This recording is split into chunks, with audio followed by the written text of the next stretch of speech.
Hi, welcome to the Paranormal Peep Show with myself, Neil Geddes Ward, and fellow co-host Andy Chaplin. Andy, how are you?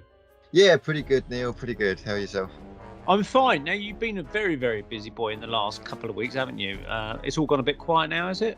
Yeah, I mean, going back to Halloween period, it was absolutely manic, completely wall-to-wall events for about 3 weeks leading up to Halloween, and even the weekends I had things going on. So literally, it was every day going out. So November's kind of like quieter, which I'm quite enjoying actually. Yeah, recovery time now. Recovery time. Yeah, Yeah. there's only so many clowns you could be chased by in farms.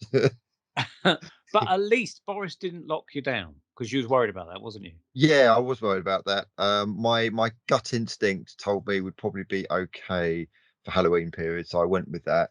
We'll see how it goes. Yeah. Mm. So Okay, well, hopefully Christmas won't be such a lockdown like it was last year, where you're limited to just people in a bubble. They seem to have forgotten all this bubble lark, yeah, thankfully. yeah. But, Well, I mean, I went to back in kind of Halloween period on Halloween itself. I actually went to something called Shocktober at mhm. Tully's Farm, which is basically in Surrey. It took about an hour and a half to get to, so it was a bit of a drive, but it was an absolutely massive, incredible event. So you've heard of scare mazes, right? So you kind of like different themes and different zones, and you go into them like a witch's cottage or like a chop shop or like a wasteland. And they've got these different kind of themes, and you go there and you just go around these little mazes. You walk around and people jump out at you, scare actors. They've got skeletons, they've got people with chainsaws, they've got clowns and ghouls. Fantastic, And I fantastic. was in my element. Like Halloween is basically my Christmas time, so recovering kind of like from the traumatic stress of that as Yeah, well. that reminds me about when you're saying about people jumping out with chainsaws. There's this video I saw about 5 or 6 years ago on the internet, or maybe even further back, where it's this guy and his friend who's born actually without legs, Mm. but they team up and do a really good freaky horror show thing, and it's in America, and the guy that the normal sized guy Mm. goes around with like a Jason killer mask on and a chainsaw, Yeah. and they hide out in like parking lots in America, and Mm. his mate lays down because he's born without legs. They make fake guts hanging out, and this guy he's sort of crawling along, and people are coming out to the car. He's going, help me, with no legs, and then suddenly you hear a of a chainsaw, and this guy's chasing through the bloody parking lot. And what you need some like fake prosthetic legs with like the blood and the Yeah, I on think the they end of it. might have actually done that actually, but I mean, it sounds good, but it's a kind of dangerous place to do it in America because, like with guns and things like that, they could easily pull out a gun and Yeah, shoot the guy. It could go really yeah, badly wrong. yeah. Yeah. That But sounds nice. yeah, might be an idea for next Halloween if you've got any limbless people you can become friends with. Sure, or just create them yourself with an actual Well, chain. that's right. Here's one we made earlier. Yeah. Um, but yeah, our last show, by the way, was a little bit controversial for some people. Right. With Nick Sands, our UFO witness that witnessed UFOs crashing. We had Mm, various people on my YouTube channel saying that Nick is clearly mentally ill, and we're taking advantage of him. We're parading him before the world for our own gain, and we should delete this video straight away, etc., etc., etc. And so I actually put a little message out in our Paranormal Peep Show group chat on Facebook, and other people came back saying, yeah, it's absolutely fine. That's the thing when you're interviewing these people that are witnesses to things. Some mm. people are saying they're absolute bonkers, and other people are going to say, no, I actually believe them, or I'm just going to have an open mind about it. I mean, what's your thoughts about last month's show? My thoughts is that if he has the informed consent to come on the show, and he's willing to express his views and his beliefs over a subjective subject matter, then that's up to him, and it's up to us whether we accept him as a guest. He came on willingly. He was quite happy to share his experiences. And actually, to do with the mental health illness, I would say it would be more discriminatory not to have him on. Are we saying that we shouldn't have people with mental health issues on our show? That's Good point. discrimination. So, Yeah, good point. so whoever kind of said that, screw you. Okay. Well, that's it. I mean, the thing is that anyone that's had a UFO encounter is always going to be labeled bonkers by Well, the this is it. mainstream. This is it. I mean, even that is kind of like a subjective thing. I mean, put it this way: how many people don't have mental health issues of some kind? It's I don't think it's really a case, but you know, we're learning more and more about mental health, and we're learning that so many people have all these different kind of like conditions and things going on. It's not so much a case of people without mental health and with mental health. It's kind of like a varying degrees type of thing. So on the kind of the extreme end, I would say maybe kind of like schizophrenia or PTSD or multiple personality disorder, something like that. On the low end, maybe we've got kind of like a kind of mild depression or whatever, and then you've got so many kind of like different things in between. So you know, who hasn't got problem? I've got issues myself. You know, everyone's got issues. So to say, oh, you shouldn't be parading somebody with mental health issues on your show, well, okay, in that case we should remove all our guests because most people to some degree have got some kind of And ourselves. and ourselves. I mean, you know, Our next show will just be a blank screen, ladies and a gentlemen. black screen.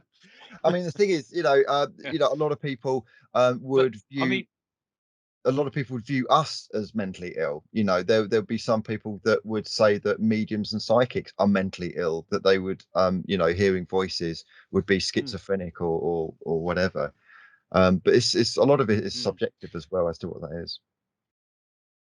But Nick actually sort of states that, you know, a lot of his issues arise from the fact that he's had these Mm, experiences, these close encounters, these UFO crashes and things like that. And he said that anything that's, you know, mentally ill as a result of him now, as such, is a result of the military screwing with his mind rather than having issues beforehand or something, you know. So that's yeah, his stance on it. And if people choose not to believe it, well, that's up to them, really. yeah, Nick's told us his story, and the thing is, I found it interesting that when I questioned him, I knew a lot of the answers anyway because I've previously seen interviews with Nick with other people, mm, but everything was consistent. There yeah, wasn't like extra information he thought he'd just add it in because it sounds fun. And if we mm, asked him a question and it wasn't the truth, he'd say, "No, that didn't happen like that." You know, he didn't say yes, yes, yes to everything we suggested. So yeah, it had a consistency about the whole thing, which there's a continuity to his story. That's what I'm trying to get at, really, yeah, which yeah. strikes me quite well. Anyway, I think it's about time we get to our next subject or our next guest, who's I'm sure is finely tuned and balanced. But maybe he might come through and sort of say, no, he's completely bonkers, just as the rest of us. In fact, I'd prefer him to be bonkers, just as the rest of us, because then we've got one big happy bonkers party. So, welcome Ben Emlyn-Jones to the Paranormal Peep Show, our regular guest. How are you, Ben? Oh, hello, Neil. Hello, Andy. Thank you very much. It's great to be back on the show. I'm very well, thank you. I'm enjoying myself, busy as always, researching the weird and the wonderful. And this show is always one where I can get together and discuss it with you two guys. So brilliant. That's Cool. excellent. Thank you for coming on. And I mean, you were presumably just listening to our conversation there about Nick Sands. Now, you met him at the Basis conference. Did you get a chance to chat to him at all? I spoke to him a couple of times. Yeah, he seems a reasonable kind of chap, and of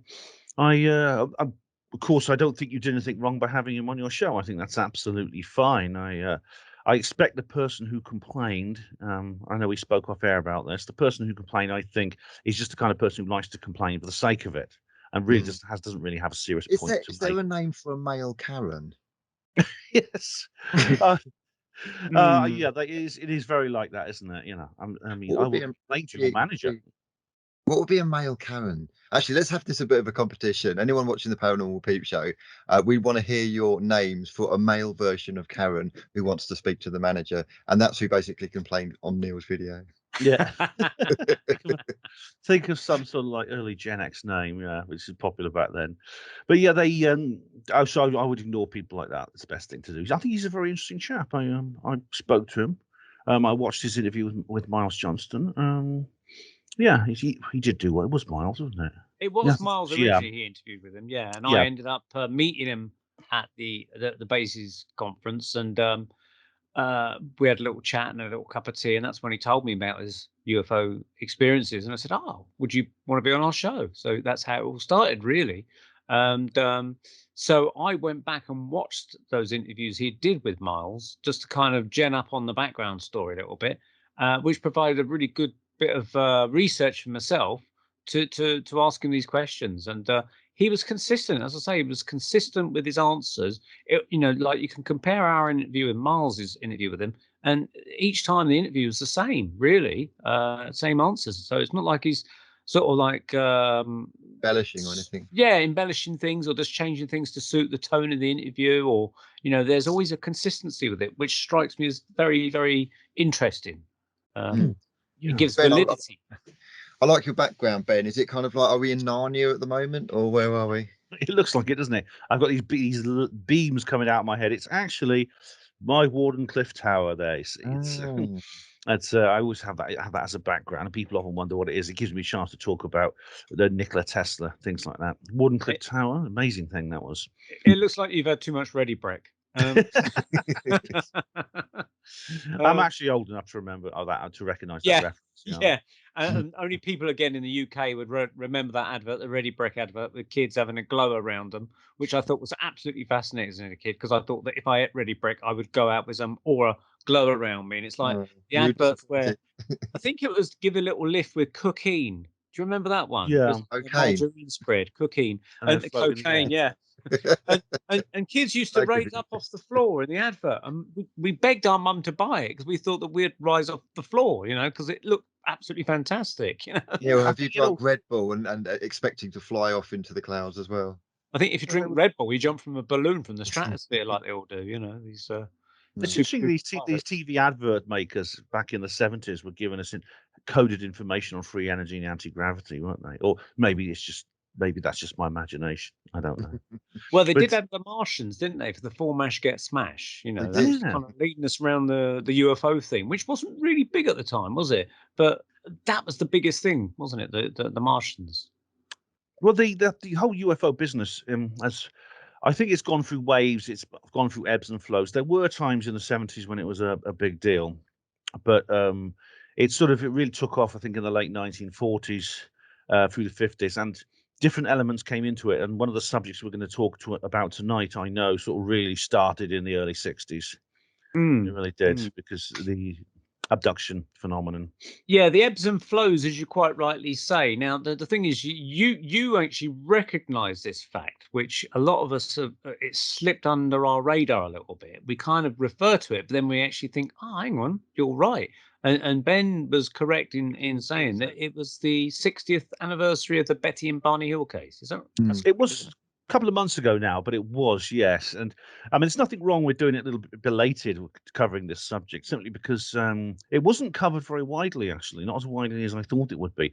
I myself did I did an article and a couple of videos about it, and I was on the Kev Baker show. I was on the Kev Baker show discussing it, and the only other person who Kathleen Marden, of course, Betty's niece, put some social media posts up about it. The only other people who actually appeared to cover this particular very, very important anniversary was Ryan Sprague of the show Somewhere in the Skies, which is a very interesting ufological radio show, which I listened to. He did an interview with Bryce Zabel. Bryce Zabel, who created Dark Skies, is currently working on a new dramatization of the Betty and Barney Hill abduction case. All right. There's been, I think he's been working with Kathleen, and who is the co-author of the latest book, Captured, which is about it, which she co-wrote with Stanton Friedman. There was an earlier book called, what was it called? The Interrupted Journey. Yeah, The Interrupted Journey by, was it Nick Fuller? No, John G. Fuller. John G. Fuller, that's it. And that was turned into that was actually adapted in, I think, 1975 into I remember seeing movie. it. Yeah, with James Earl Jones playing the part of Barney. James Earl Jones is very good Barney. Yeah, his voice is very distinctive. Yeah. And it covers the basics of the case. It's a fascinating case because this has been called the first ever alien abduction, which of course that's actually false. It's not. But people have been abducted long before then, continuously, and still are today. What it was the case which popularized the idea of alien abduction. It added it to the ufological mix. It became. It's in fact, it's a very typical alien abduction in terms of the ones we see all over the place. It has all the tropes that you see in many others. So it's very much middle of the road as far as the alien abduction phenomena itself goes. Of course, after Betty and Barney Hill went public, the whole world found itself knee deep in abductees, and the skeptics say, well, this was something that Betty and Barney Hill invented, but it's possible that there were some copycat frauds as a result, but in no way can we does that stand up to scrutiny? And I'm sure we'll go into this evening. But to give the basics of the case, it happened. It was actually September. It was actually September the 19th, the night of the 19th, the 20th of September 1961. Just over 60 years ago. This middle-aged couple from New Hampshire, USA, were driving home from a holiday in Canada. They'd been to see Niagara Falls and Toronto and a couple of other places. And they saw a strange light in the sky. They were actually near a place called Indian Head, which is a very, very nice location. If you look on Google Earth, there is actually a signpost there now, which has been put down by the local historical society. The local brewery also has something called Alien Abduction Ale as well. So I've actually drunk a can of that. It's very nice. Beautiful location, wooded hills and things like that. And they saw this light, and this light seemed to be, it sort of came and it brightened and darkened. It seemed to be moving.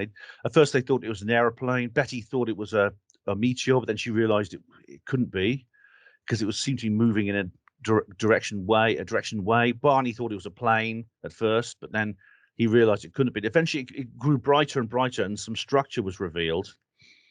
It's been described as like a saucepan with it was basically very much a disc-shaped object, circular planned object. I think a saucepan or frying pan, they said, with windows. It had windows, and behind the windows, they saw there were humanoid figures looking out of the windows at them. Didn't she wave at them, Betty, and sort of say hi or something like that before she realised what was happening? She did. I think she did at some point. I know Barney's experience was very different from Betty's of the whole situation, and Betty's report of Barney's behavior matches exactly what happened.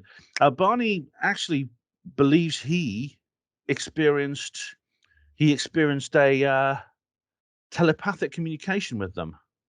Right. No, I wasn't aware of that. Was that telling him to pull over or something? No, this is when they actually stopped. The craft actually hovered about 100 feet above the road, 300 feet ahead. Let's try and find the details for you. Yeah, it's Barney believes they said something like, "Don't worry, don't worry. We'd like to talk to you," or something like that. I think he said. And Barney actually got out of the car, then ran back and said, "They're going to capture us." That's what he says. They're going to capture us. Hence the title of the book, Captured. The word abducted wasn't used really, because, like I said, this wasn't a popular idea in those days. This was the case that made the whole idea popular. They got in the car and then carried on driving. They actually tried to flee. Now, it's not specific about whether they turned around and tried to flee in the opposite direction, or they just darted underneath the craft and tried to get away, thinking it was better than just doing a U-turn. They actually did. It appears they did go under the craft, I believe, because their next recollection is being 35 miles down the road. They were driving along 35, and they don't remember how they got there. When they got home, it was very weird. They looked at the clock and realized it was like about 4 a.m. and they were expecting to get back about 1:30. And they ended up having strange thoughts and feelings went through their head. For example, Betty wouldn't bring the luggage into the house. She put it in the porch, of their house, but wouldn't bring it into the house proper. There's a mark on the car on the boot of the car, which was like a target dots, like circles and dots of a target's roundel, and it was magnetic. Apparently, they put a compass on it, and it appeared there's magnetic there. The dog was very, very upset. The Delsey, they have a little like Dachshund. So the dog was with him in the car. Yeah, and the dog was behaving very oddly. They went up and they both had a long shower where they cleaned themselves very thoroughly. They felt this urge. They felt dirty that they had to clean themselves off, and they sort of like put it behind them. They didn't think much more about it. But then Betty started having some strange dreams, and Barney started acting weird as well. This is very classic post-abduction syndrome. Betty also, there was other weird things such as, I think they had marks on their body. Barney's shoes were damaged. He had some brand new shoes, and they were like scuffed. Betty had a dress that was torn. And oddly enough, there's been some more DNA evidence on that dress. Apparently, it's very interesting. I don't know the details of that. Bryce Zabel was talking about it on the Summer in the Sky show with Ryan Sprague. And eventually, I mean, they did report they did call the police, and they called the U.S. Air Force Base. They did have an interview with someone from Project Blue Book. But what happened was Betty then started investigating UFOs. She bought The UFOs Are Real by Donald Kehoe, which is a classic book written in the late 1940s about this whole thing. Mhm. Then eventually they spoke to their doctor.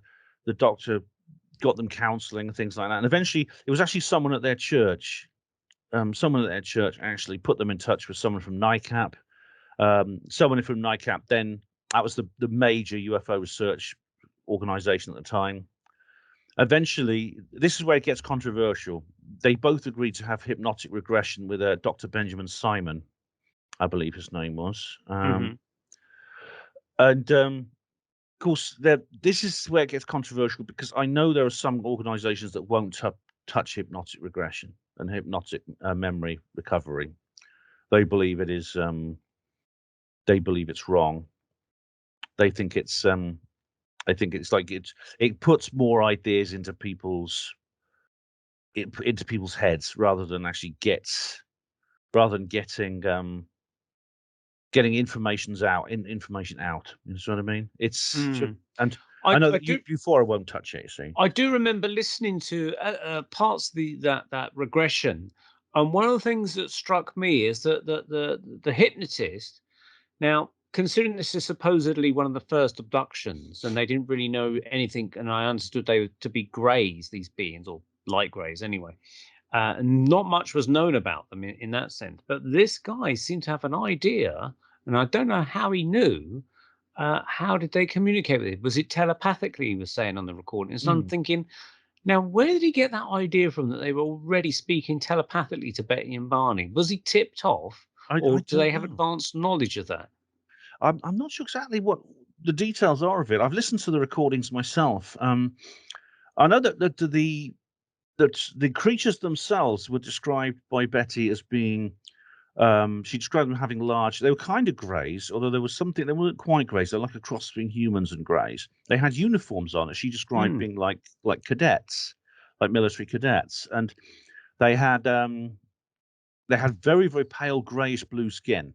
They did, and they did speak telepathically. There was several. She actually described him as the leader, the doctor. These beings literally they stopped the car where the beings appeared, were like standing across the road like a roadblock.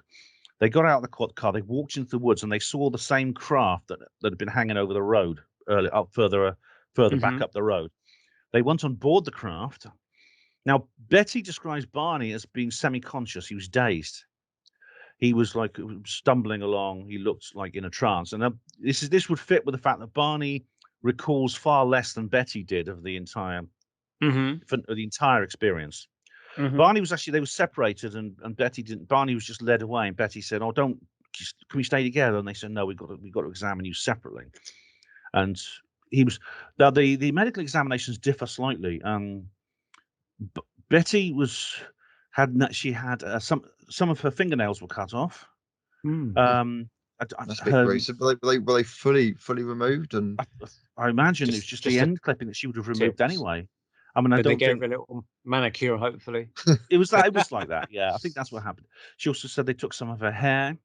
They scraped her skin. Not even actually scrape her skin off. They just kind of ran something over it, and they collected something from her skin. And then they took a long needle and they stuck it into her navel. At that point, she experienced intense pain, Mm. and she screamed with pain. And the doctor, the creature she called the doctor, then stopped and said sorry. He basically apologized and stopped. Barney describes having he laid down on a back bench, and they placed some kind of object over his penis, and he believes that they took some sperm from him.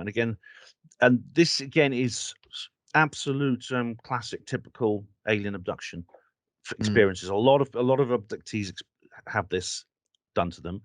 It could be that with the needle which was put into Betty's abdomen may well have had some device on it that went towards her ovaries to remove over. I wouldn't be surprised if that's the case.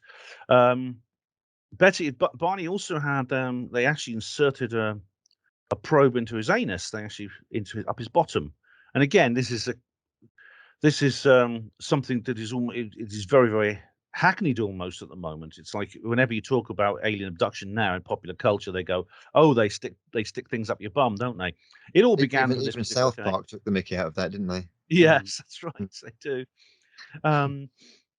And it seems that Barney was recalling subconscious memories because when he got home, when he and Betty got home and he was cleaning himself, he was in the shower having a wash. He was particularly keen to wash his genitals. He was very concerned about that part of his body. And then what happened after that was Betty. But I say Barney was very, very dazed. Barney's the one who had kind of telepathic communications. They would say things like close your eyes, things like that to Barney. Then Betty they then went to a place where Betty says, "Where'd you come from?" Betty asked this person she called the leader, who seemed to be the captain of the ship, "Where'd you come from?" And he then showed her a map. Some people say it's like it was manifested in the air. Others said it was like on paper, some kind of paper. I can't remember exactly, but she did sketch an image. She did sketch exactly what it looked like, and this has been examined. And some people, I know it's contested by many people. Some people disagree, but it seems to connect to certain stars, real stars in the night sky. And then she said, "Well, where'd you come from? Which of these stars do you come from?" And they pointed to, and they said that one. She says, and these lines, because this star had lines radiating off it, connecting to other stars. And she says, "This is your star here, and there's the line between the two. That's a trade route. In the same way that ships at sea, you have sea lanes and aircraft have airways. They had like spaceways where these ships traveled. There were some dotted lines." She said, "What are the dotted lines?" And they just said, "That's where we're exploring. We don't have established trade routes. We're exploring." And funny enough, people have examined this map, and as she recalled it. Now, it may not have been a perfect recollection. It's just what she wrote, the sketch she made. And the star which they pointed to, she indicates they said they came from, is actually called Zeta Reticuli. It's actually a binary star system in the constellation of Reticulum. It's actually, you can't actually see it from our country, from Britain. It's never above its horizon. It's actually in a southern constellation and can't be seen at any time of the year from our particular latitude. Certainly, you wouldn't have seen it in Canada.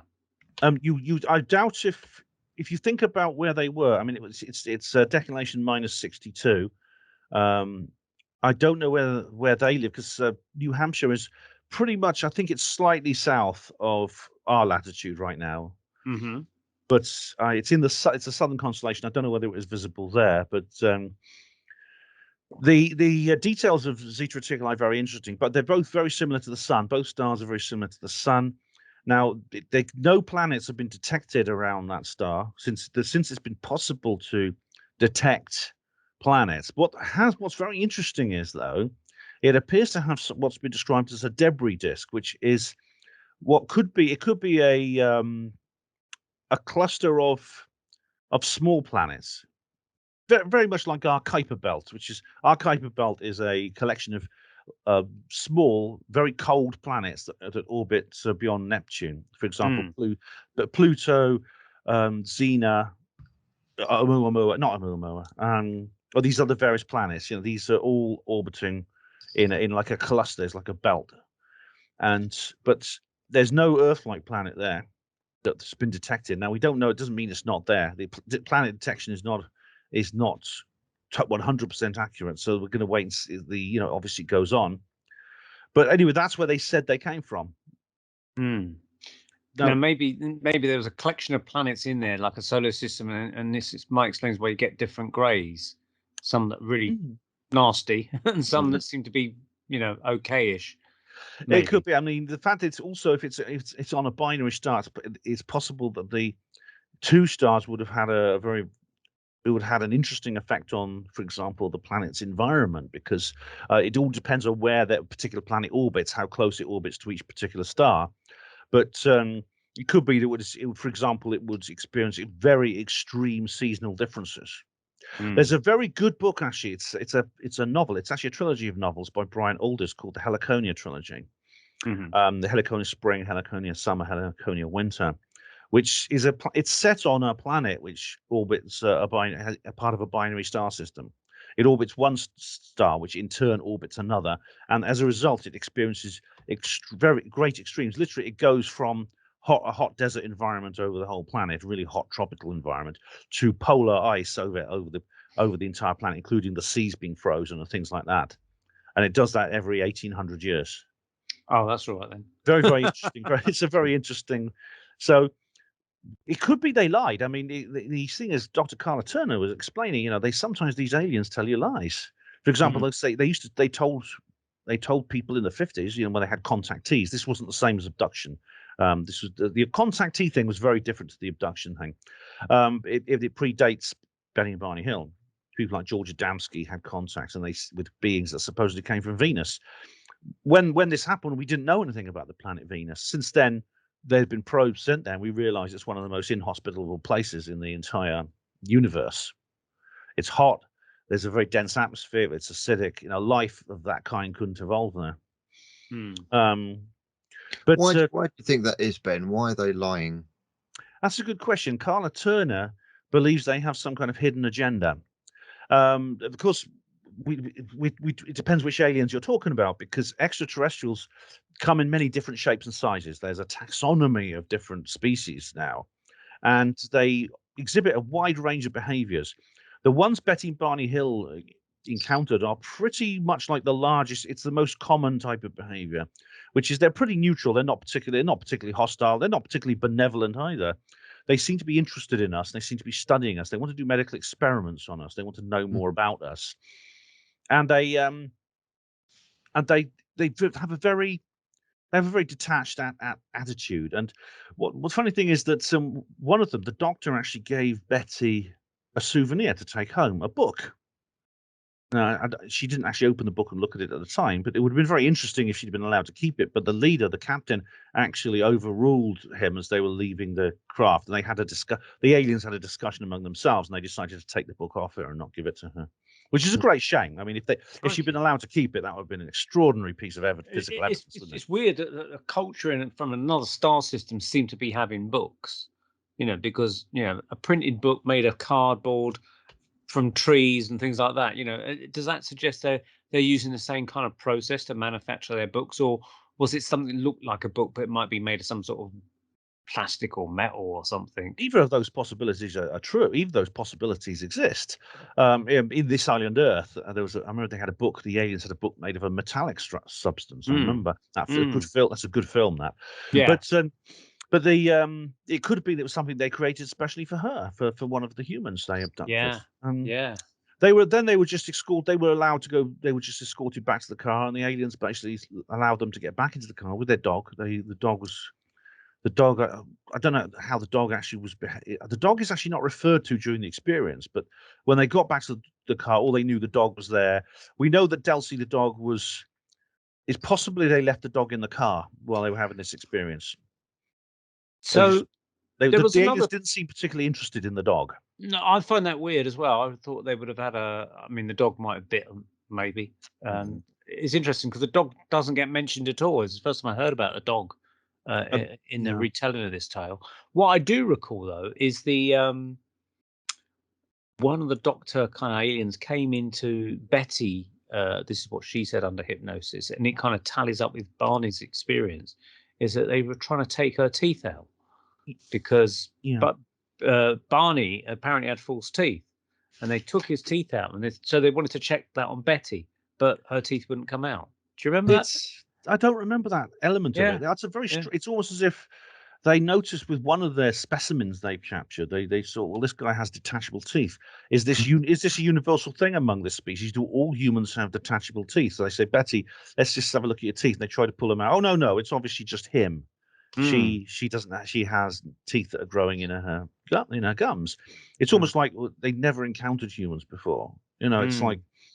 So this is one of the weird elements of this particular experience. Now, I've listened to the hypnosis tapes. I've not read Fuller's book, but I've watched the movie, and I've listened to lots of interviews with Kathleen, who Betty confided in. Barney died in 1969. He came down with several conditions, and some people have attributed that to his experience. As Stanton Friedman, for example, mentioned this. It's hard to know. We know Betty actually was not affected. Her health was not affected, and she actually died in 2002, I believe. Mm-hmm. And she actually gave an interview shortly before she died. Mm. Kind of she told the exact same story. She really told the same story, which was Mm. which was very, very interesting. She never changed her story. Never, not once did she change her story. She stuck by her guns ever since, from the very moment they went public a couple of years after their experience. Now Yeah, the she fact died. that they went She died in public, 2004. Apologies, she died in okay, 2004. they went public, which was a very difficult thing for them because they were interracial marriage, which wasn't very common in those days, and it wasn't a sort of thing that they really would have wanted to go out there and talk about. You would have thought because they would have got a lot of grief. I mean, you said that they got a lot of grief trying to Yeah, go on holiday or something this is a very in this is Florida or something. yeah, this is a very important point, and this is where the skeptics really come a cropper, because they were an interracial couple. Barney was black and Betty was white. Now, I don't know if that's, some people have said, well, maybe that's why the aliens were interested in them. I don't know. There's no evidence to suggest that's the case, because the aliens appear to have a very equal opportunities attitude towards abductions. Generally, They have to they tick all the boxes. they certainly do. I mean, they don't have any kind They've of got good diversity. diversity quotas then for Yeah, yeah, their gender. yeah. People of all races, religions, creeds, colors have this experience. This is actually like on a serious note, but slightly tongue in cheek as well. I wonder what the aliens make of the whole trans issue and the whole kind of gender non-binary fluid Well, thingamajiggy. that really bugs God up their knows, little yeah. experiments with, probes and needles and things Yeah. like that. I mean, false teeth are nothing compared to that, are they? I mean, Yeah, that's that right. must really Yeah. confuse them. But Yeah, right. they now Betty and Barney Hill, they were a couple. I think they were in their early 40s. They were actually quite. So Betty was 85 when she died in 2004. So they were middle aged. They were both on second marriages. They didn't have any children together. They were the family were absolutely fine about it. They were Kathleen was very fond of Barney. The rest of the family were fine about it, but they did get some grief off strangers because it was an unusual thing in those days. They lived in a part of the United States, which the USA varies enormously in terms of culture. They lived in a part of the USA which is a bit more tolerant towards that sort of thing, but they did get some grief, some hostility and ridicule from strangers. An example that was mentioned at one point by, I think it was by Kathleen. They went on holiday. It was either Georgia or Florida. It was somewhere in what we call the Deep South. And they went to book into a hotel, and they were told they had to have separate rooms. And they said, at this hotel we only allow married couples to have rooms. I'm sorry. They said, but we are married. And they said, I'm afraid in this state you are not. Wow. But they literally, some of the states did have these Jim Crow laws, which essentially separated people of different races. We all know the stories about people sitting in the back of the bus and the front of the bus, and yes, being in the waiting rooms for shoe shops and things like that, and having to sit on different benches and different seats. So yeah, I mean, really, if the skeptics one of the skeptics claimed that they made this up for some reason because they wanted fame and fortune. Well, more, publicity was really the last thing they wanted, because it would have invited more hostility and more ridicule to what they already had already. So it doesn't really make sense. Also, they didn't make any money off this. It's not, there was no prizes from the National Enquirer or anything like that the skeptics usually come out with. So, but there's the usual culprits come out of the woodwork, Philip Glass, etc. And they keep coming out and saying, "Oh, they got the idea of the Outer Limits TV show," which is a bit strange because this actually was used again for the Robert Taylor incident in 1979. Oh, he got the idea of a TV show and things like this. Doctor Who or something they said. Yeah, about that, didn't they? Yeah.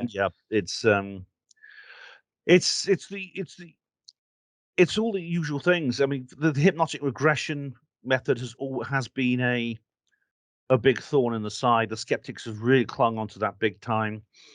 The fact of the matter is, though, if they hadn't had the whole hypnotic regression, we'd have been left with, you know, the physical evidence on the car, their strange behavior, Betty's dreams. I don't know what else you could say. I mean, there's The interesting thing that comes across is you mentioned earlier about the navel needle going into Betty. Now, that was 1961.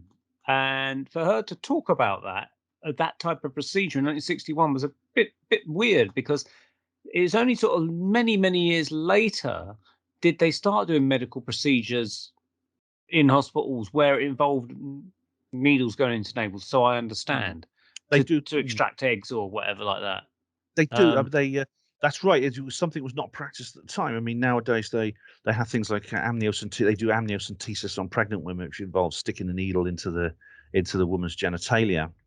But it was very rare in those days. Also, it's a very personal thing to talk about this sort of thing, especially with Barney talking about them sticking things up his bum, fiddling with his knob and stuff like that. I mean, it's not it's not dignified, is it, to talk about things like this? You don't want fame and fortune at that kind of cost, really, do you? Exactly. And I mean, they got like they got a lot of attention, but if they wanted fame and fortune, they could have easily gone on to the many quiz shows in America to, you know, like What's My Line or something, you know. Yeah, well, actually, Barney did go on to one of the quiz shows. He was on. Did he really? He was on that.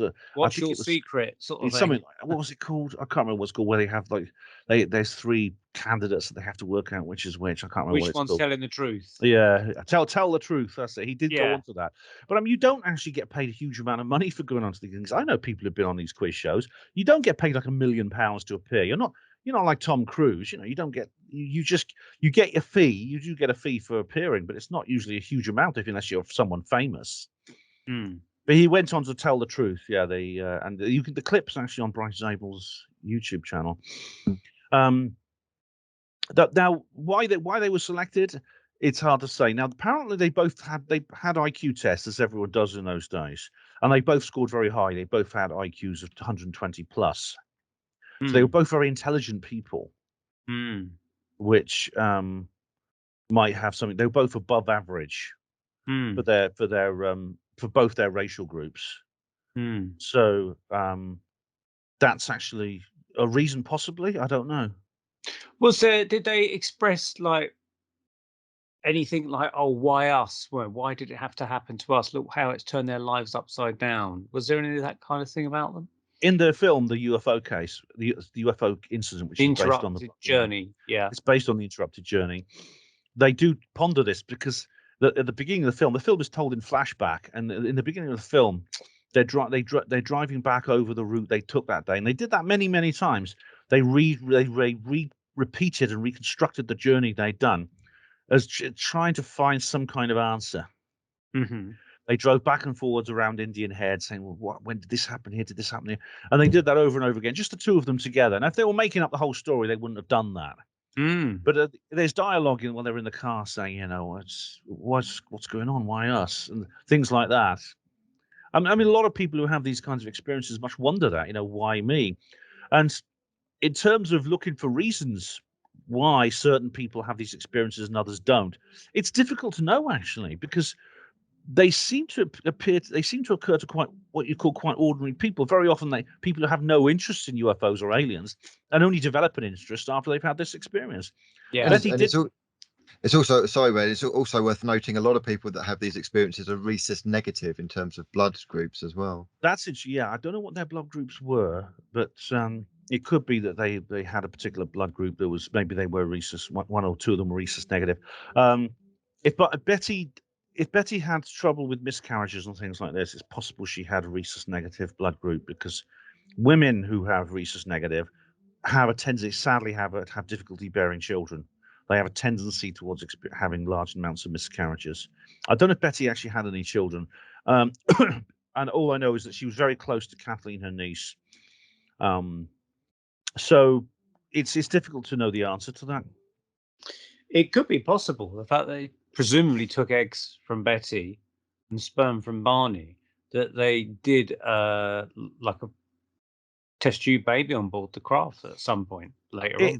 Yeah, I mean it's possible. Although this has often happened now, multiple abductees often report this, that they have gametes taken from their body. Sometimes this is done artificially, and sometimes they're actually lured almost into actually having sexual experiences with aliens.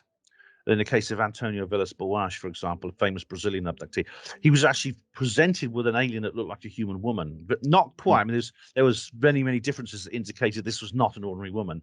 But he also appeared to be given some kind of gas that made him more amenable to doing this sort of thing in a situation where you can't imagine anyone even thinking of something like that. But now very often when someone has this kind of experience, sometimes they're taken again by the aliens and they are shown a child. Sometimes they're presented with a child. Anne Andrews, for example, talks about this in her book, and this has caused her enormous emotional pain, actually. And many other women and men do often have these experiences, and they find them very, very difficult. But they are shown a child, and they're told that this is your child. And now, it's just because they took gametes from both Betty and Barney didn't mean they would create a child with the two gametes together. In other words, create a child for Betty and Barney. It's likely that the gametes were actually used for hybridization with extraterrestrials. It's possible that there are beings out there that they have essentially been created artificially related to them.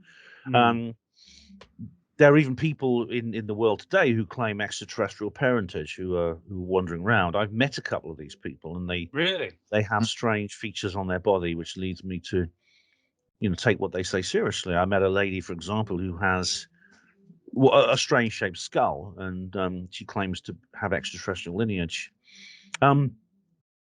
So that's another recurring feature of abduction. Sometimes people are encouraged to meet the child, play with the child. They have like visitation rights almost at various times, and the child is growing up. Supervised hours. Anne described meeting her child who lives with the aliens, and he's like he's growing up. He's becoming a bigger and bigger boy as she gave him a name.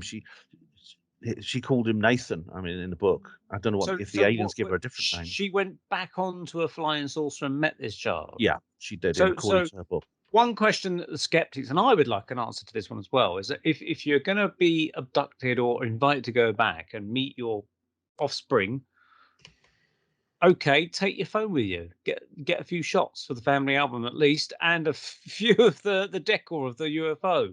Well, why haven't they done that? Well, this is where the skeptics was asked. When Carl Sagan asked this sort of question, why don't they ever get photos and things?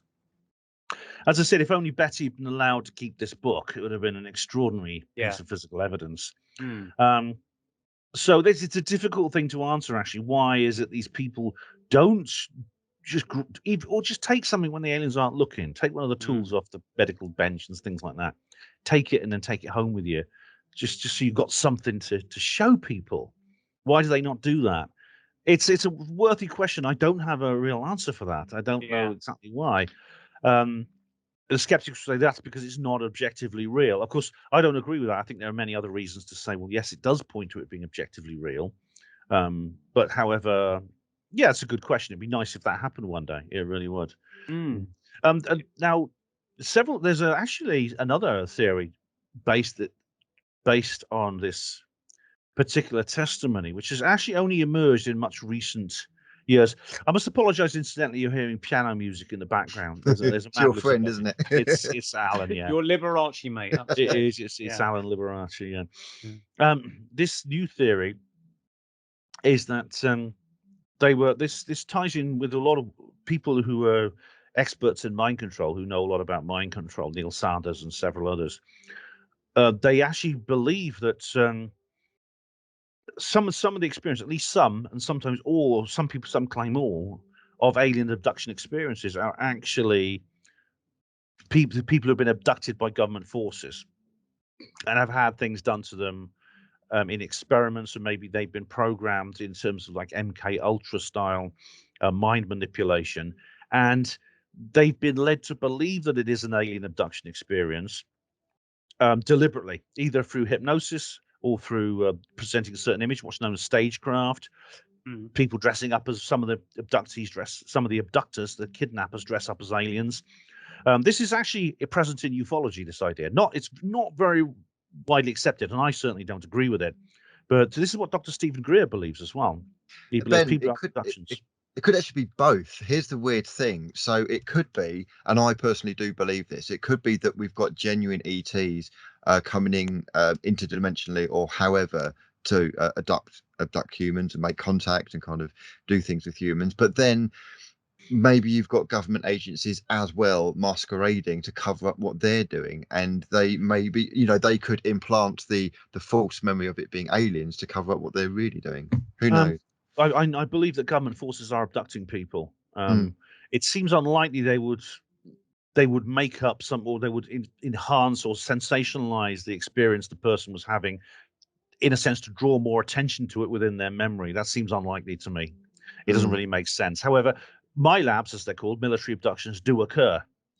There's absolutely no doubt they occur. I mean, the people are taken, they're given non-consensual medical treatment. There's non-consensual medical experiments done on them, and indeed they've been turned into assassins or spies, or they're used in some other way. Sort of Jason Bourne type characters. Yeah, several people have mentioned that. Well, what if the Russians got her? Because I mean, 1961. This was the Cold War. The Cold War's at its height. The Soviet Union was locked, as it was back then, was locked in a conflict, the Cold War conflict with the United States. Both sides were spying on each other. Soviet submarines have been detected off the coast. New Hampshire is like on the eastern seaboard of the United States. What if basically this was done by Russians? They landed some people on the shore secretly from a submarine, went inland, captured Betty and Barney Hill, did whatever they did to them, and then returned them. Again, I don't think this really makes sense. Certainly we haven't heard anything about this because the Soviet Union collapsed in the period during the late 80s and early 90s. The Soviet Union collapsed. The KGB, the files of the KGB were opened, and a lot of the activities of this famous spy agents, this famous secret agency came about, including there were some UFO events actually recorded in there, real ones, but nothing of this kind has actually been released so far from the hemorrhage, the massive hemorrhage that came about when the KGB was basically abandoned. The KGB offices were basically abandoned, and everyone bundled in and took the secret files. Now, and I've been watching... apparently nuclear material as well went missing during this period. Ooh. Yeah, there was a lot of chaos in Russia at that time. You could actually buy secret KGB files on the black market for a while. Yeah.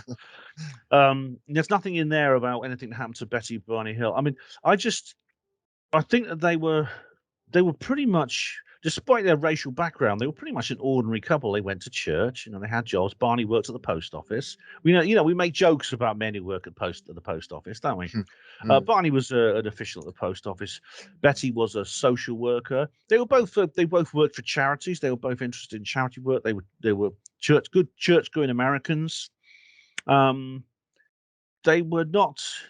They weren't sort of loonies, if you know. They didn't have a reputation. They were trying to put some good back into the world or something. They were. Yeah. They worked for various charities and organizations such as the NAACP, which is. I've got my criticisms of that organization. However, I believe they got involved because they meant well. They wanted to do good. And now, getting back to the abduction thing, though, about fake abductions by the military. I was watching Preston Dennett, I think, doing a talk.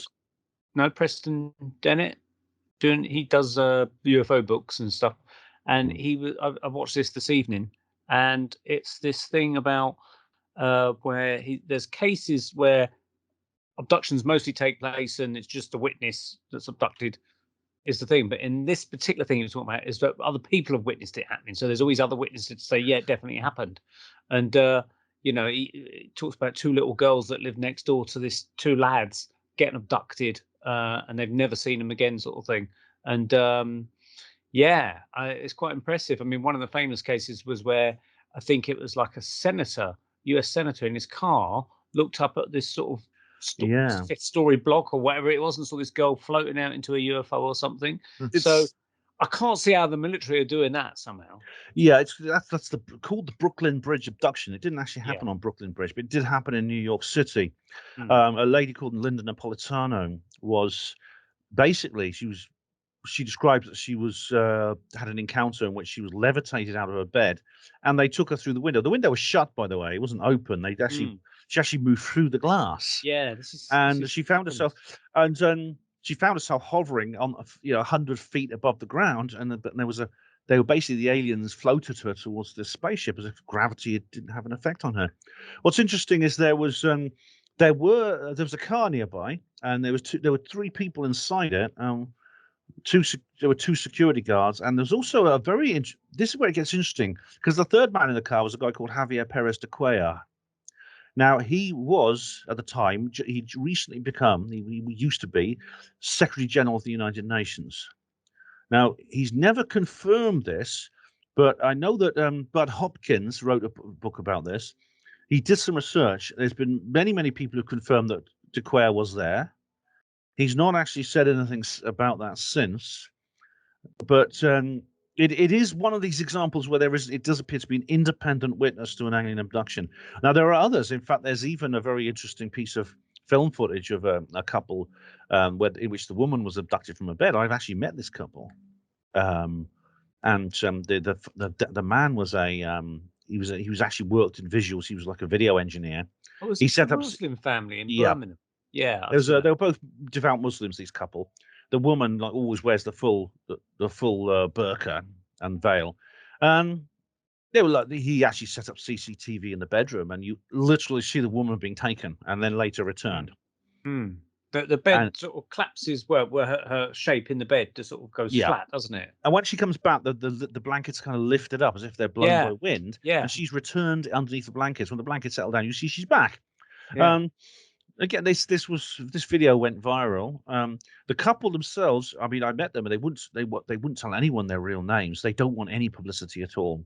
They wouldn't tell anyone their real names. They wouldn't appear on camera. I've got reason to believe that's true as well. Interesting.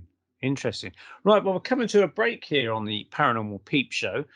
So thank you very much for the minute, Ben Emlyn-Jones. We're talking with Ben Emlyn-Jones. We've been talking about the Betty and Barney Hill case because it's the 60th anniversary, 60-year anniversary of that case happening in 1961 in New Hampshire.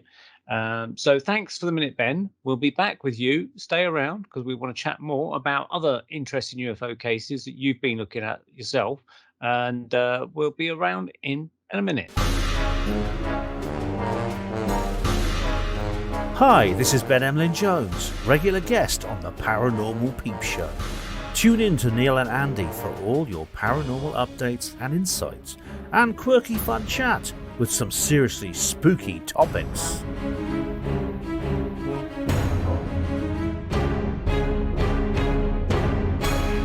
Hi folks, welcome back to the Paranormal Peep Show. Myself, Andy Chaplin, in my rather UFO alien and trippy based kind of like hippie t-shirt, along with Neil Geddes Ward and Ben Emlyn-Jones. Ben, welcome back, Ben. Well, I'm in my boring top and is the most colourful amongst us, but Ben's got the ready bright glow coming out of him. So I think I'm the weakest link. Actually, Neil, you could technically get away with being a grey. Yeah, I definitely am very grey, this sort of thing. Yeah, I'm not in my normal place here, but never mind. So we were talking, Ben, about the Betty and Barney Hill case and it being 60 years in the anniversary. But I mean, that in itself is amazing. That story. I've always found that a fascinating story. But what I did find fascinating, and this is something I've only learned recently, was this thing that you went on, and I saw it on your YouTube channel, where you went to, was it East Anglia? I did, yes. Episode?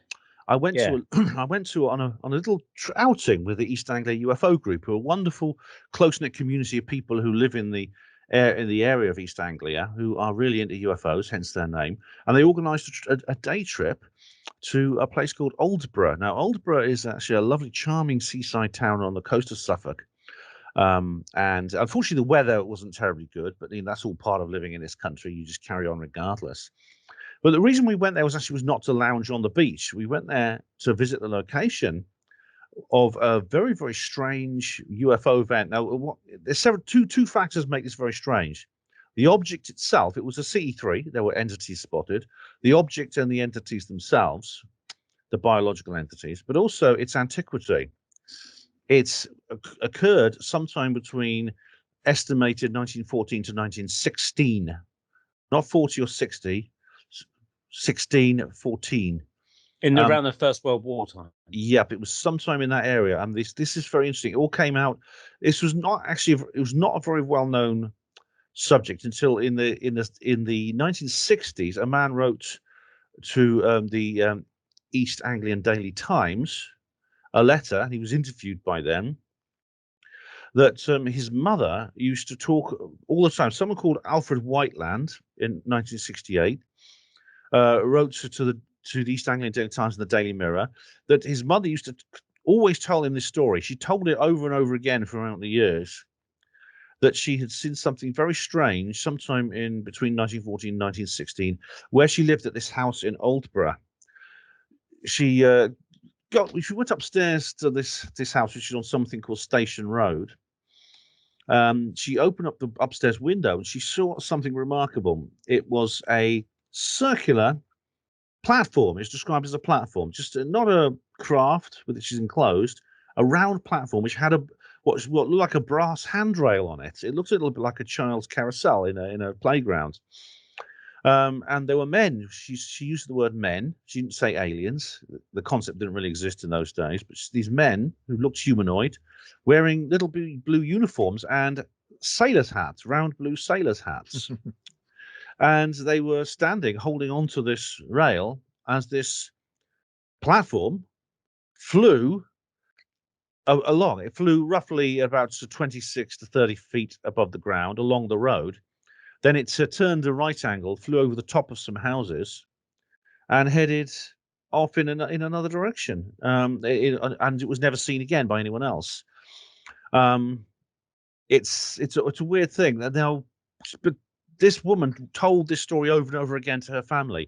We don't know if anyone else in the area saw it, and unfortunately, when research now has gone to the point where none of the original witnesses will be alive, very often their children won't be alive. And it could be there are still some people in the local area who've heard this story, but none of them have come forward. Yet this man was convinced that his mother's story was true. Very, very strange indeed. We went to the area. We went down the road. We actually went outside the house where this lady lived on. I think it was on Station Road. Let me just get that right. Actually, let me just find the correct location. So, for those that want to see Ben's report on the Aldborough platform, if you go to Ben Emlyn-Jones' YouTube channel, and it's called the Aldborough platform, and it's Ben's day out in East Anglia with the East Anglia UFO Society on a very wet, rainy Saturday afternoon, I think it was, and absolutely bucketing it down by the time you got out there to walk down the road. But yeah, fascinating story indeed. I must issue a correction. Actually, the road is called it's Lenniston Road. Yeah. And the house, I won't give the number of the house, but you can see it in the video. I would say, like, if you watch the video I made, please don't knock on the door of the home. The people who live there now probably don't know anything about this. They probably don't know it, have no connection to the lady who used to live there more than 100 years ago. So don't go knocking on their door or anything. I did make a video about this. There was a pub nearby called the Railway Inn, and the reason it's called that is because there used to be a railway station next door to it, which is gone now. It's been replaced by houses. Now, this obviously was in wartime. This was a war, the war to end all wars, it was called. It was the kind of war that the world has never seen before. It was so awful.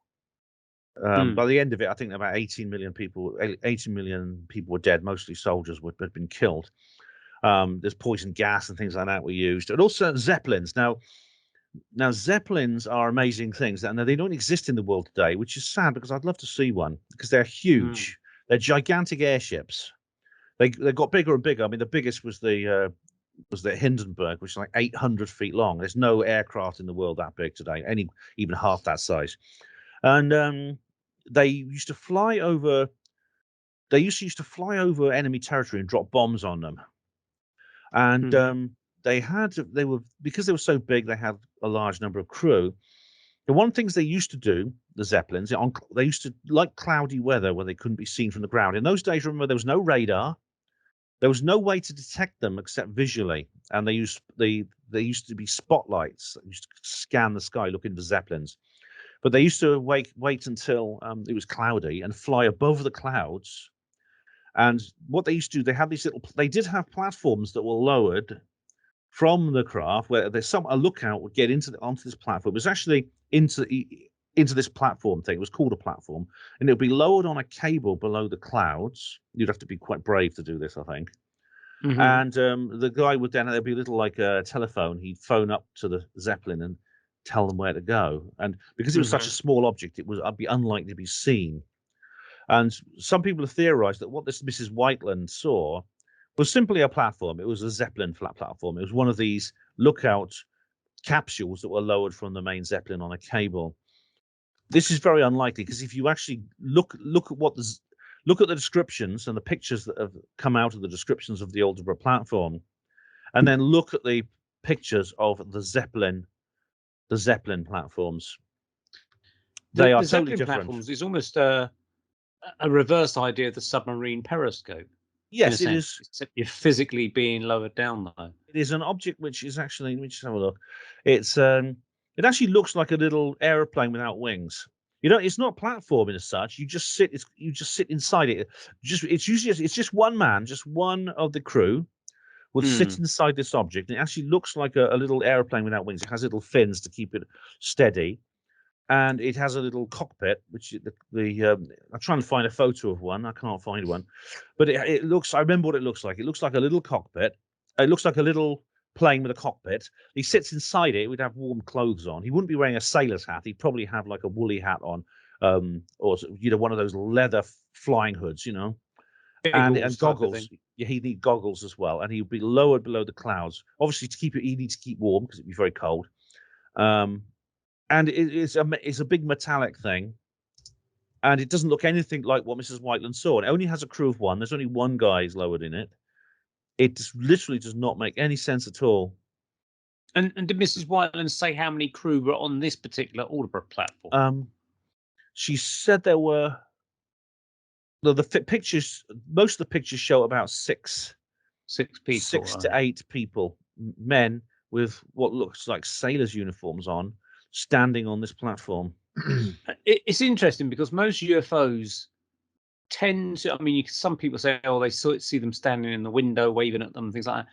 But to have a UFO type of device where it's almost like a child's roundabout and they're holding on to a brass handle, what appears to be brass anyway, and they're just standing there. And I remember you saying that the description was she looked between their legs or between their bodies to see if there's any kind of engine somewhere in the middle of this thing to see what was powering it, and she could see nothing. Yeah, which was interesting as well. It was literally just, she said it was like a few inches thick. It was like a metallic disc, a platform, completely flat. It wasn't like a disc-shaped craft of a flying saucer type. It was just a completely flat platform on which these men were standing with just these, she said, 8 to 12 men on a round platform with a handrail, which they were gripping tightly. They were wearing blue uniforms with little round hats, like sailors' hats. No sound from the machine. There was no sound at all. It came away from what at the time was marshes.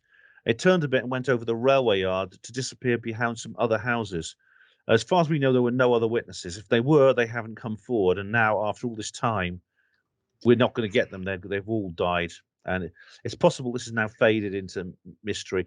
I'd like to go and I'd like to visit. I would like to have spent longer in the area and asked local people if they'd heard about this, because sometimes these things can survive as local legends. Someone else must have seen it. It was seen floating. What I was intrigued about also is that when she saw it, it turned down the road away from her house and headed out towards the sea. And it's interesting. There's lots of cases of UFOs coming out of the sea or going into the sea. So it makes me wonder: are they rendezvousing with some larger object that belongs to them, perhaps out at sea? It makes you wonder if that's the case because, yeah, the sea and the UFOs are often go together. And in fact, there's these USOs, unidentified submergible objects or submerged objects or submarine objects that literally are seen sometimes from ships. They're detected sometimes on sonar.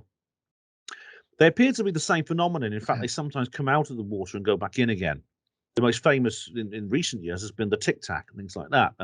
The Tic Tac was seen in association with a much larger object that was just below the surface of the sea, which looks, and the pilots didn't get a good look of it, but it was definitely something under the water. There's been several other occasions. Even Christopher Columbus, in one of his voyages back in the 15th century, talked about how he saw strange objects coming in and out of the water during his trip across the Atlantic Ocean to the Americas. Wow. Very, very odd. It's possible that this craft, where it went after, we don't know.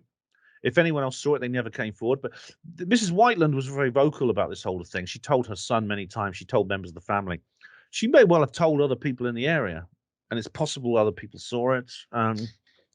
It's So fascinating if it was case. a dream, if it was a dream, for instance, I know it's a top bedroom. Someone said, "Oh, well, she could have had a nap and she just had a dream that was there and it wasn't really there." That's why there's no other witnesses. But the very fact that she went on about it for year after year, keep repeating it. If it was a dream, you might have come to that conclusion yourself and thought, "Yeah, it was just a dream I had and forgot about it." But she was kind of specific in all her observations, which suggest it wasn't like a foggy dream. It was definitely something reality based.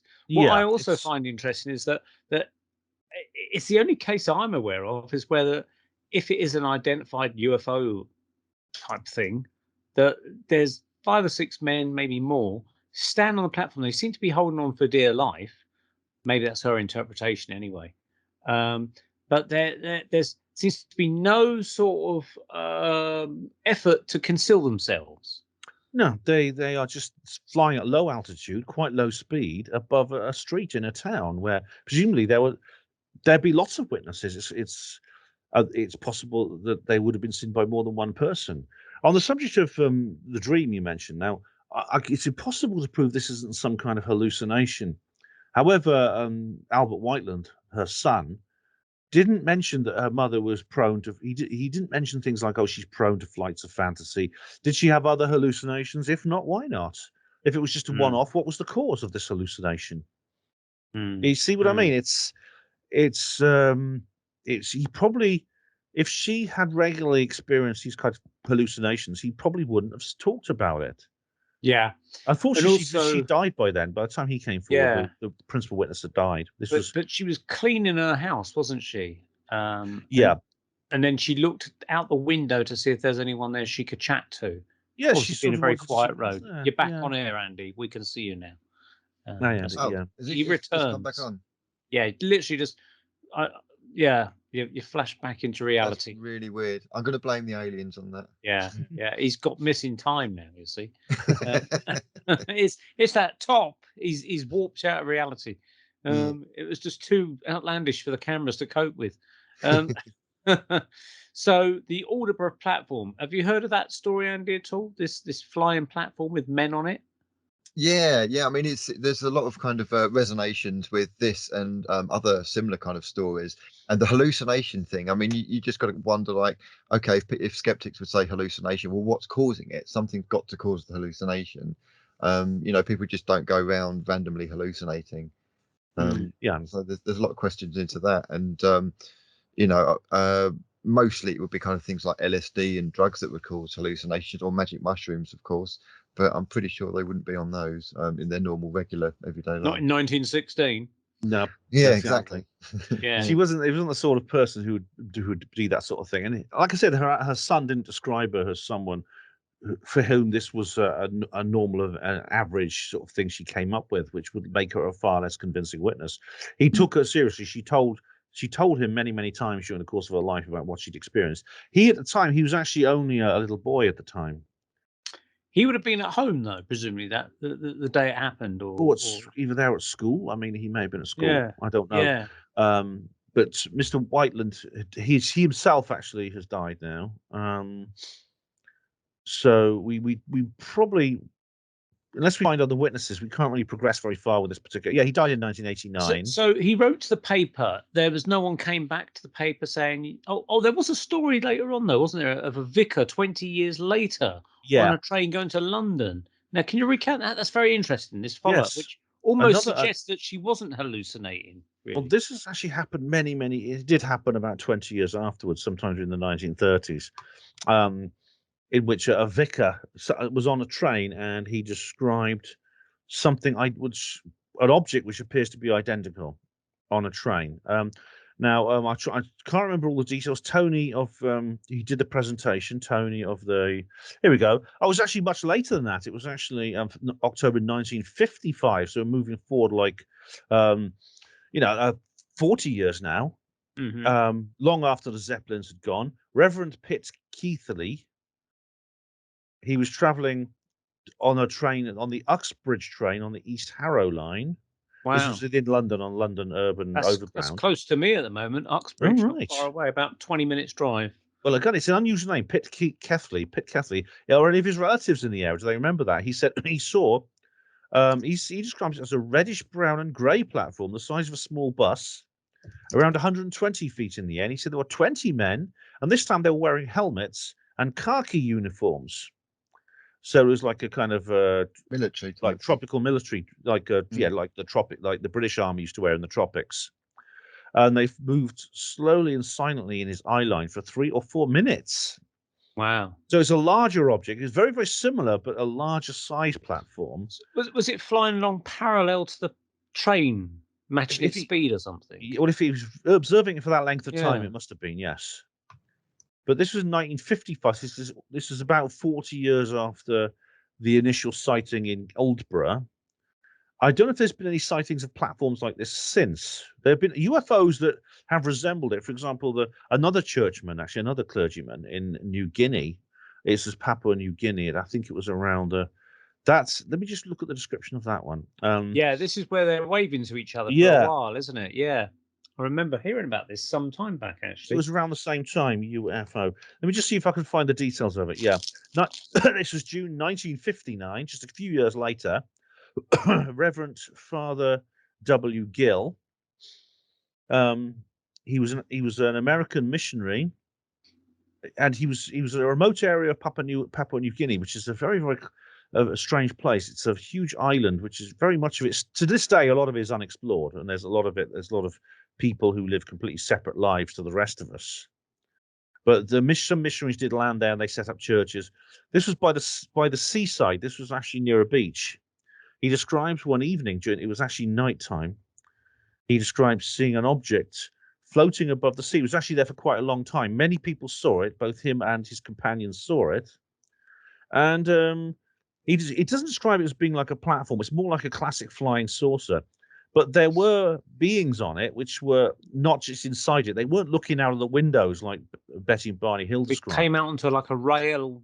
They were standing up on top of the craft, as if they had come out onto the outside of the craft. There was some kind of observation platform maybe on the top of the craft. Yeah. And it appears they were humanoids. They were much further away. This is reported to be several hundred feet away. But he reports that they were looking down at him, and when he waved, they saw him and waved back. This is a really remarkable case. The craft is slightly different. We didn't see the beings up close, but it was a very, very similar situation. I think there are some similarities to this. It was 4 years after the London vicar saw his particular sighting, and I wonder if these kinds of craft are still seen. These platform type craft are still seen, or whether is it something that's just not used anymore. Apparently, there's a book here by Philip Mantle. It looks like a book by Philip Mantle, a famous UFO author, The Reverend Father Gill File. All right, so that's interesting. I do wonder if anyone's seen anything like it before, since there's similarities here. I don't know. Now, Uxbridge is close to Heathrow Airport, so you might get skeptics saying, "Oh, well, we saw a experimental hovercraft coming from Heathrow or something like that," Heathrow Airport it was just called London Airport in those days. Yeah. I think. Yeah. was not. It was not a place where experimental aircraft fly. It's a commercial airport. It's actually the busiest airport in the world. Yeah. You wouldn't want experimental aircraft around there because they're likely to crash into the already voluminous traffic that comes in and out. And in those days, it wasn't quite as busy as it is now, but it was still a very, very major international air hub in the 1950s when jet aircraft were in common use by the late 50s. He would also, living in that part of London, he would have been used to aircraft flying above his head, conventional aircraft. He would have recognized it immediately. He probably saw them all the time and would have recognized one had he seen one. In fact, to this day, I've been to areas of London and which are close to the airport. And literally, it's planes flying over it literally every minute. And you can hear them. It's causes noise pollution. I mean, people have double glazing to try and keep it quiet, for a bit of peace and quiet. You're sitting in the garden, it's just every single minute you see a plane flying over, and they just get used to it. There's no way you look at that and think, "Oh my god, that looks a bit like a flying saucer."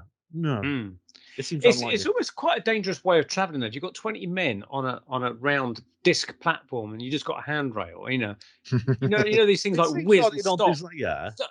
Isn't the G-force going to throw them all off? I mean, we have to have seatbelts in our cars. There doesn't seem to be any kind of belts or anything holding these people down. So somehow there must be some sort of force on this device that just stops all that G-force happening. It's really weird. When I was looking into this, I actually looked up. It was after I made my video. I went and looked up, man-made aircraft, which actually looked like roundabouts. The thing we're seeing. Yeah, it just looked like the kind of thing that was seen. There are a few of them actually. Now, most of them are just for single pilots. But there's some military hovering craft that they're actually small helicopters. There's a platform which the rotors are underneath, and the guy stands on a platform. The pilot stands on a platform above the rotors. Yeah. And some of them, there's others which are literally just jet engines pointing down, which achieve lift simply through thrust. Others are small helicopters. Now, there's nothing. Certainly, these designs all date back from post-World War II. They all date from post-World War II. There was nothing like that in 1916. I mean, in 1916 there were airships like the big Zeppelins, and there were airplanes. There were small propeller-driven airplanes. There were no helicopters in. I think helicopters came. I think they were developed during World War II. They're quite recent helicopters, and so I don't believe that Mrs. Whiteland could possibly have seen a man-made flying platform. Also, these are very noisy. These platforms, they make a lot of noise. They're either powered by a turbojet pointing downwards, which is very loud, or helicopters. Of course, helicopters also are very loud. But she describes this craft as making no noise. If it had been a real any kind of man-made craft, it would have made a lot of noise. Other people would have seen it. The people in the pub would have come out. A description would have said dust blowing up, very noisy, something spinning or something. Very dangerous for them to stand over a rotor thing anyway. But exactly, yes, these things didn't go very far. Today they're not really used very much. They're not. It's possible that this, what propelled it? Well, there's a guy called Viktor Grebennikov who he actually claimed to have designed. He's a Russian guy who claimed in the 1990s to have designed an anti-gravity platform. It's an interesting story, actually. He's shown some photographs of himself flying on it. There's actually also another video which is very weird. Its origins can't really be very difficult to trace, but it shows apparently a pilot on some kind of platform being tested by some military unit, which it doesn't appear to have to have any form of lift like the ones we've been talking about. It seems not to create any downdraft or anything like that. And I do wonder if it's just like a developed version of the Grebennikov platform.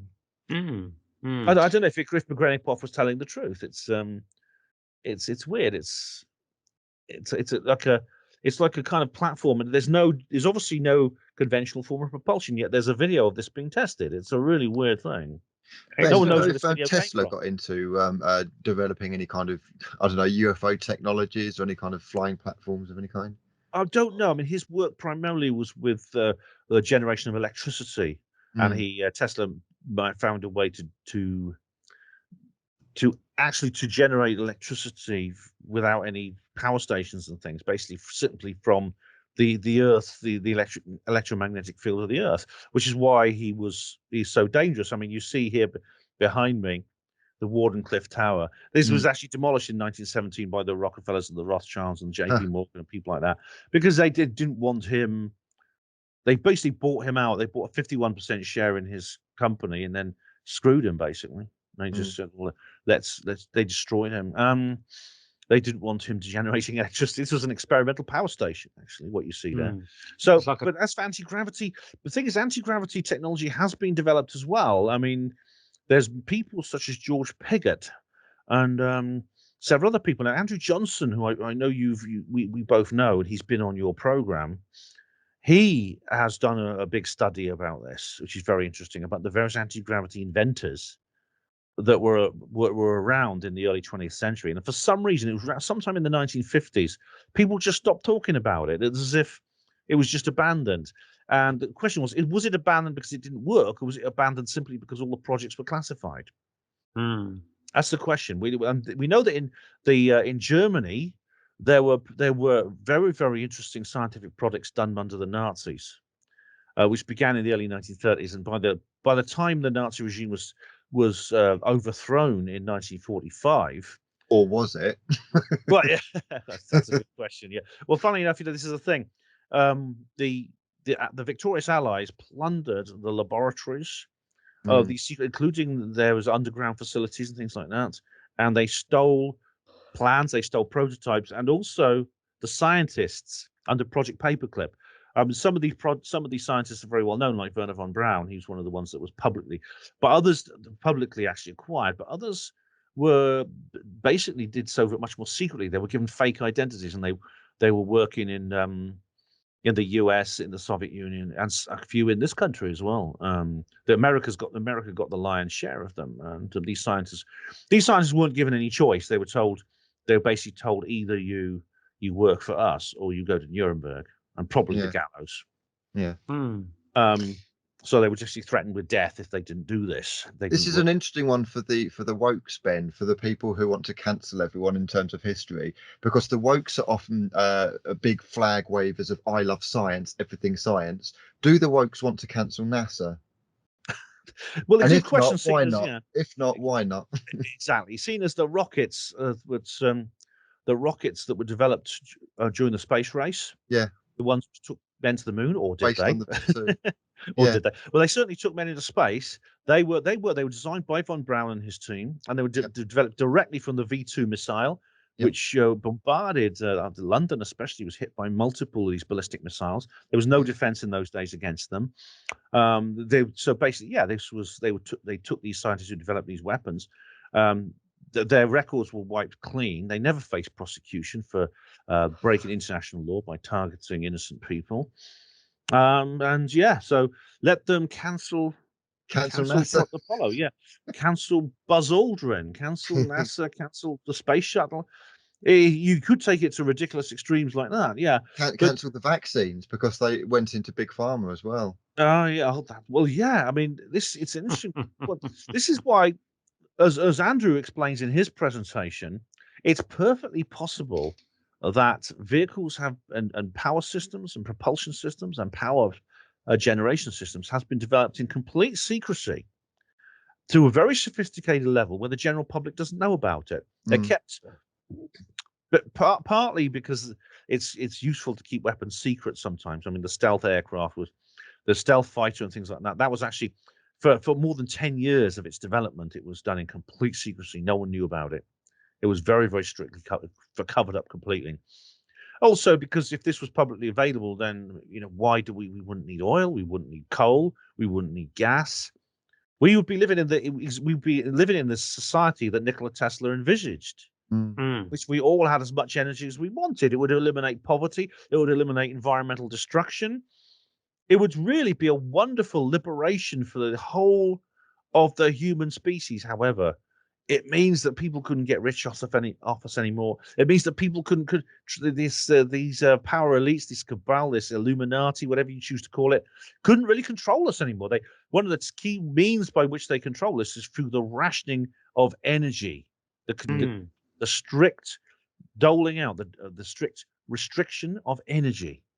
If you take that restriction that- away, they literally couldn't do what they could not exist. Their regime could not exist. On that note, Ben, just to show the bullshit of this, okay, I actually got given a tweet. I think it actually came from Simon Park's website, but it's a tweet from Donald Clark. I've not heard of him. Have you heard of Donald Clark at all? Not quite sure who he is, but he's probably fairly prominent.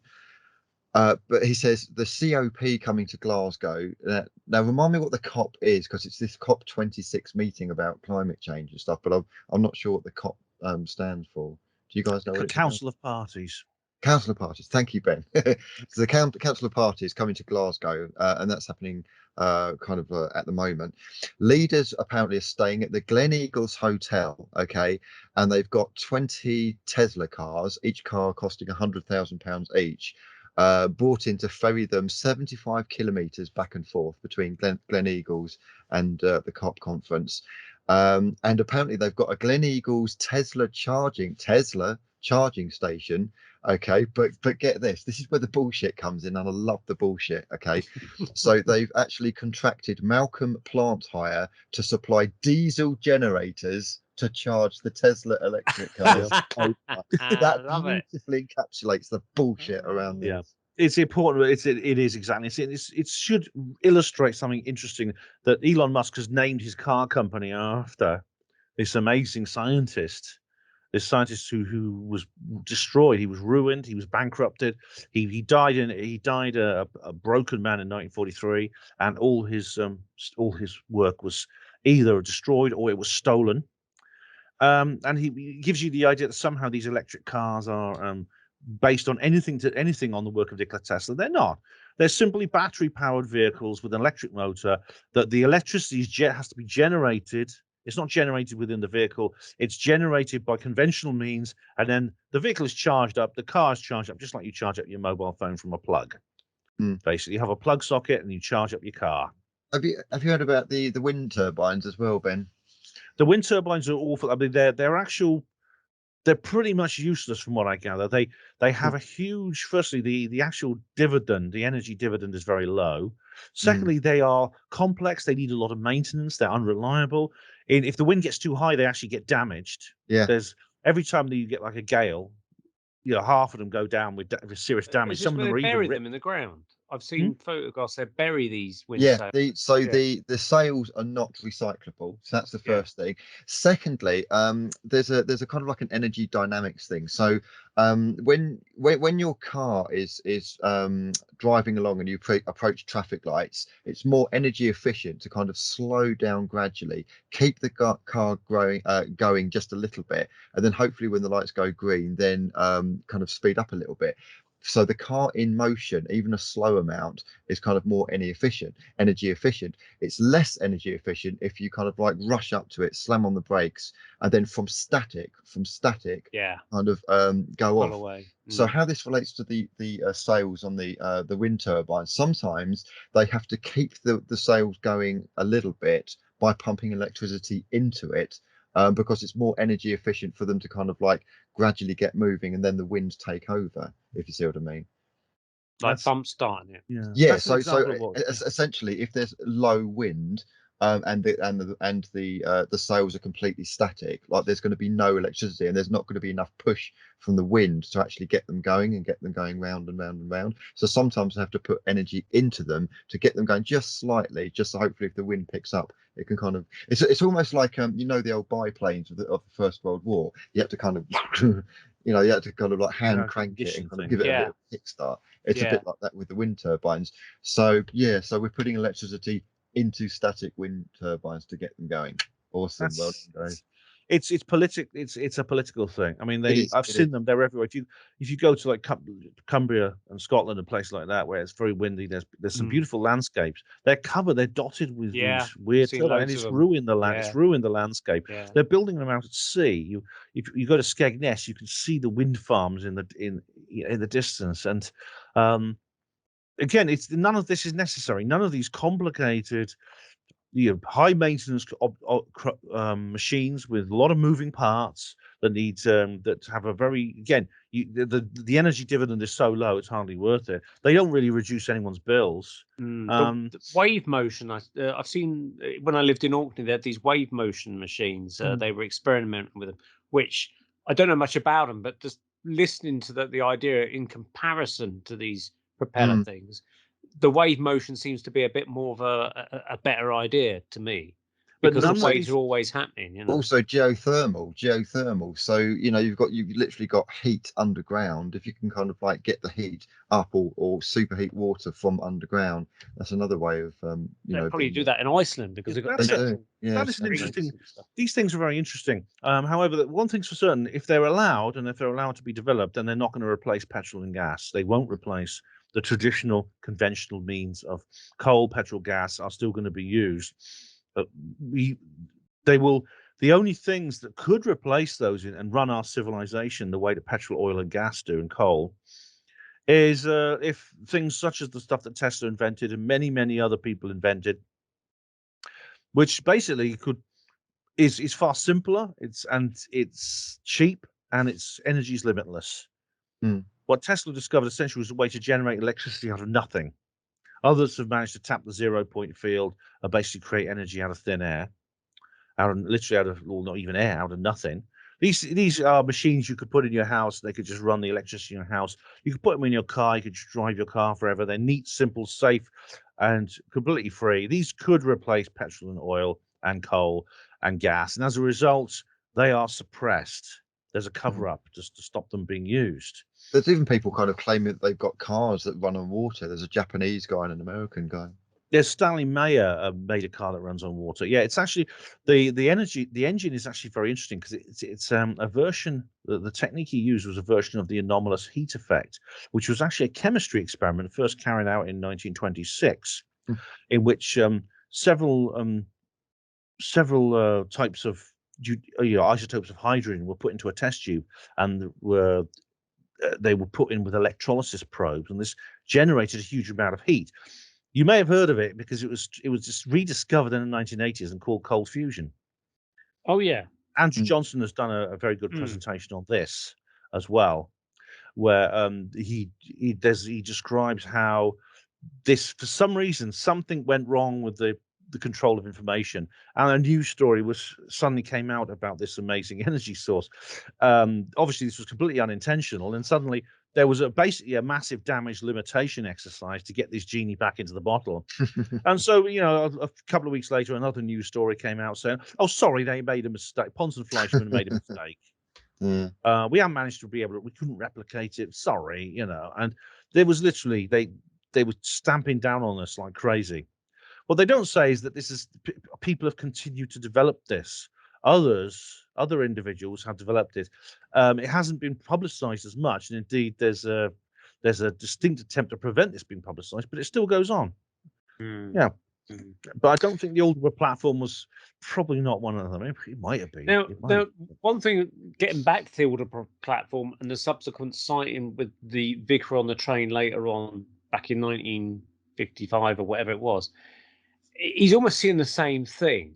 Sounds like the same thing, and I'm wondering, maybe was this some sort of?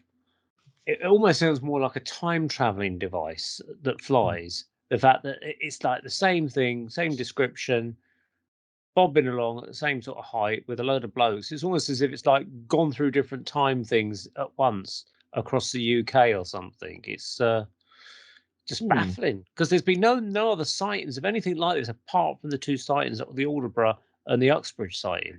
Was it some kind of interdimensional thing? Were they actually?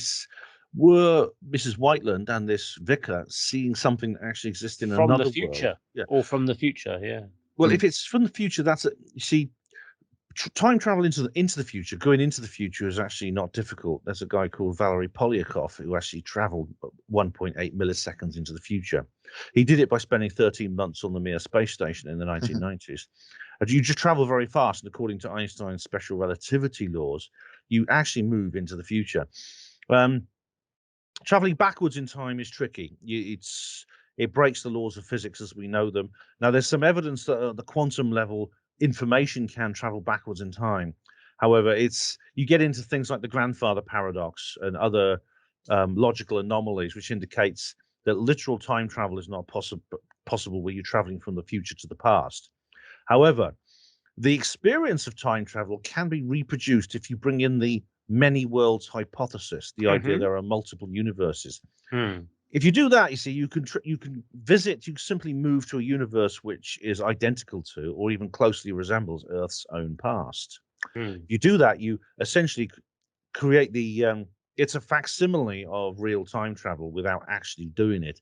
It means you could go back, you could do this, kill your grandfather and go back to your own world, and things will be exactly as you left them. You won't disappear like in the film Back to the Future, in which a man starts to disappear because he prevents his parents from meeting inadvertently, from meeting. He has to get them back together again. Otherwise, he just vanishes.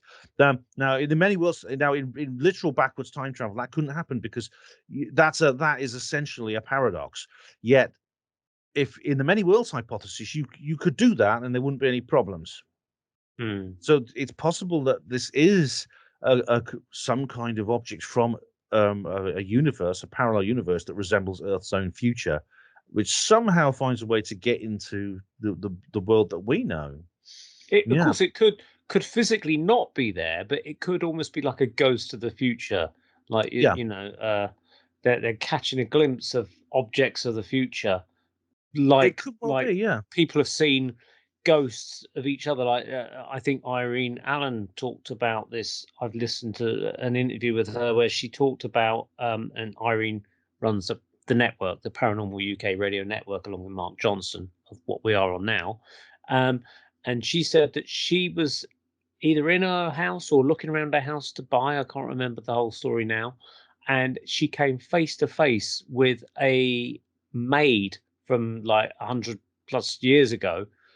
And you think, oh, I'm seeing a ghost. But the maid looked equally shocked at seeing her, and her jaw dropped as well, going, oh. So they're both seeing each other from their own respective times, sort of thing. Now, maybe the Aldeburgh platform and the subsequent Uxbridge sighting could be something like that, except in the case of the Aldeburgh platform, the men on board the platform didn't seem to be too phased about the fact that they were going down a high street, floating about, and maybe the ones at Uxbridge didn't either. It was only the vicar and the lady.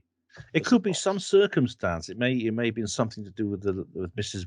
Whiteland herself. She may have had some kind of altered state of consciousness. Indeed, could the vicar, or it could be something to do with the universe. It could be that the veils became thin, or there was some kind of overlap between one universe and another. Maybe a universe resembling Earth's future or possible future, because the future is not certain. That's another paradox with backwards time travel. But resembling some kind of alternative Earth, which is like the future, could be. And that's allowed these two witnesses to perceive something they otherwise wouldn't have seen. Something that's on a different kind of frequency of reality that was somehow matched our own for a moment, our own frequency, and it allowed them to see it. Yeah, maybe that would explain why some UFOs are seen to vanish and into thin air. Maybe they are actually simply coming through wormholes from other universes. I'm surprised, actually, there wasn't many more witnesses on the train where this vicar sighted it for 4 minutes. You would have thought the train driver, a couple of other passengers might have looked out, or maybe the vicar would have pointed out, hey, can you see that? Did he write a letter to the newspapers? I mean, how did this particular story surface? Let me have a look. Let me just find here we go. Where's the certain individual? Yeah, it was. I'm just scrolling through the article. It doesn't actually say here. Okay. Sorry, I can't. No, I have to read through the article in detail. Yeah, I don't want to do it right now. Caught you on the hop. Yeah. Okay. Well, I think we're going to roll up on this particular episode now, the Paranormal Peep Show, before we move into different time zones. It's getting a long time zone into the night. So we'd like to say thank you very much for joining us, Ben Emlyn-Jones, one of our regular guests. It's always great to have you on, always full of great information and interesting stories and things like that. Are you going out on any adventures soon, Ben, that we should be aware of? Anything? I think Miles doing a conference in December, isn't he? or Yes, something? I'm pleased to say I'm going back to the Basis Project in December to a conference. I'm not going to be speaking this time, so I can relax. Yeah. And Miles is hosting. I think it's on what date in December? Is it? 11th of I December, think so. Yeah, it's Yeah. in early to mid December. I'll try and get for that one. Yeah. His Christmas do's are always really good. There's always dinner, there's always drink, and there's always very good entertainment and education in the form of the speakers. Yeah, it's something that I'm really looking forward to seeing everyone again. I mean, these sort of social. It is essentially a social event, and Cool. so I hope to see you there, guys. I saw Well- Andy at the High Elves Manor. It was nice to see him there a couple of weeks Yeah, it ago. was nice to relax and chill out with people. Yeah, good night that was. Excellent. All right. Well, thank you very much, one and all. Thank you very much from myself, Neil Geddes Ward, and from Andy. Good night, Andy. Yeah, good night, everyone. Good night, Yeah. Neil. Good night, Ben. And until the next time. And thanks very much, Ben. Oh, you're very welcome. Anytime, guys. I love being on this show. Excellent. Thank you. All right. Thank you very much, one and all, for joining us. And we'll see you next month on the Paranormal Peep Show on the Paranormal UK Radio Network. Good night. See you later.